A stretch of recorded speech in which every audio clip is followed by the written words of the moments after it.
Hi guys, இன்றைக்கி நம்மளோட சேனலில் நம்ம என்ன ரெசிபி பார்க்க போகிறோம்னா, அந்த கை கால் வலி மூட்டு வலி எல்லாம் ஓட ஓட வரட்டுற பிரண்டை துவையல் தான் பார்க்க போகிறோம். நம்ம வீட்டு மாடியிலேயே ஒரு சின்ன தொட்டியில் வந்து பிரண்டை வளர்த்துக்கிட்டு இருக்கோம்.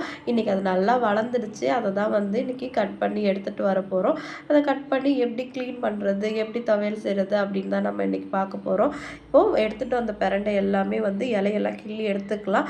அதோட கணுவெல்லாம் இப்படி ஒன் பை ஒன்னாக கட் பண்ணிவிட்டு அதை வந்து நம்ம கையில் எண்ணெய் தடவிட்டு தான் க்ளீன் பண்ணணும், இல்லைனா கையெல்லாம் பயங்கரமாக அரிக்கும். இப்போ வெங்காயத்தில் தோல் எடுக்கிற மாதிரி இந்த மாதிரி எடுத்தோம்னா அது மேலே உள்ள தோலெல்லாம் வந்துடும். உள்ள ஒரு தண்டு இருக்கும். அதை தான் வந்து நம்ம துவையல் அரைக்க போகிறோம். இப்போ நம்ம எல்லாத்தையுமே க்ளீன் பண்ணியாச்சு. இப்போ வாஷ் பண்ணி எடுத்து வச்சுக்கலாம்.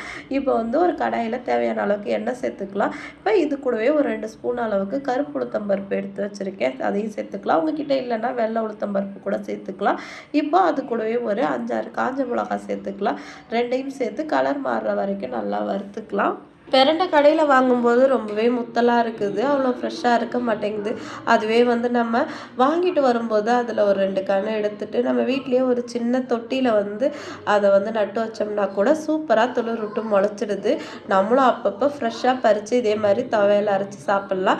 இப்போ மிளகாவும் உளுத்தம் பருப்பும் நல்லா வறுபட்டுருச்சு. அது கூடவே 10 பல்லு பூண்டு, ஒரு துண்டு இஞ்சி சேர்த்து நல்லா வறுத்துக்கலாம். இது நல்லா பச்சை வாசனை போக வதங்கினதுக்கப்புறமா ஒரு 2 கைப்பிடி அளவுக்கு கருவேப்பிலை வந்து வாஷ் பண்ணி வச்சுருக்கேன். இப்போ அதை இது கூடவே சேர்த்து நம்ம வதக்கிக்கலாம். இது கூடவே புதினா, கொத்தமல்லி எது இருந்தாலுமே சேர்த்துக்கலாம். இன்றைக்கி என்கிட்ட வெறும் கருவேப்பிலை மட்டும்தான் இருக்குது, அதனால நான் கருவேப்பிலை மட்டும் வந்து சேர்த்து துவையல் அரைக்க போகிறேன்.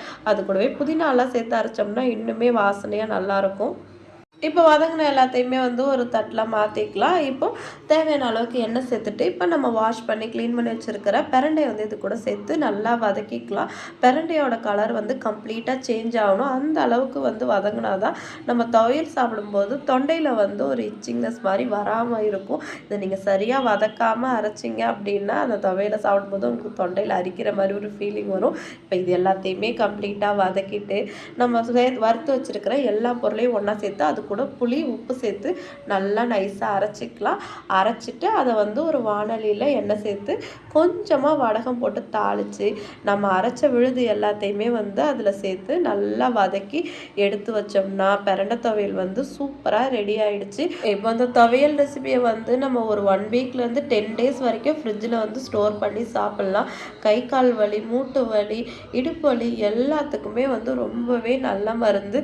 வந்தவங்களும் சாப்பிட்லாம், இனிமேல் எனக்கு இது வரக்கூடாது அப்படிங்கிறவங்களும் இந்த துவையலை வந்து சாப்பிட்லாம். நீங்களும் ட்ரை பண்ணி பார்த்துட்டு எப்படி இருந்துச்சு அப்படின்னு சொல்லிட்டு மறக்காமல் கமெண்ட் பண்ணுங்கள். இந்த மாதிரி சூப்பரான ரெசிபிஸ்லாம் பார்க்குறதுக்கு நம்மளோட சேனலை சப்ஸ்கிரைப் பண்ணி வச்சுக்கோங்க. அடுத்த வீடியோவில் உங்களை மீட் பண்ணுறேன். பை.